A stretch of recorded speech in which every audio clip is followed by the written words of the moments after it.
Sacrificial love. Even if I am to be poured out as a drink offering upon the sacrificial offering of your faith, I am glad and rejoice with you all. Philippians 2 verse 17. When we hear the words sacrificial love, we recall God's love for us. We remember Christ dying on the cross to save us. But we must also remember the love we have for Christ. We should love Christ. Our love for Jesus should be sacrificial love. Paul asserts in Ephesians 5 that we should walk in love. He says that this means we should imitate God. Therefore, be imitators of God as beloved children, and walk in love as Christ loved us and gave himself up for us, a fragrant offering and sacrifice to God.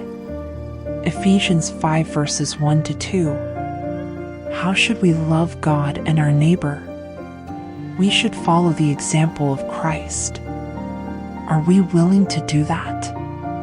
It is told that a young Japanese man was contemplating the sacred Mount Fujiyama in an attitude of fervent worship. A Christian traveler who was observing him delicately asked why he felt so emotionally moved looking at that mountain. The young man then explained that the mountain was a symbol of the emperor, whom they loved more than life itself. He narrated to the Christian the story of some soldiers in the war who faced a fence of electric wires, preventing the Japanese from approaching the enemies. The general called for volunteers, saying, "This call is a call to death. Each man will go alone, approaching the fence stealthily, and cutting one of the wires.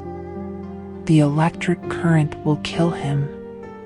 The task requires many men, but when this deadly work is finished, the entire army will march over your bodies to overcome the enemy and ensure victory for your emperor." Those soldiers demonstrated that they loved the emperor more than life itself. As Christians, how have we demonstrated our love for Christ? Paul was one of the soldiers who gave his life for the love of Christ. Are we willing to love Jesus, even if it costs us our own lives? Who loses for love, gains.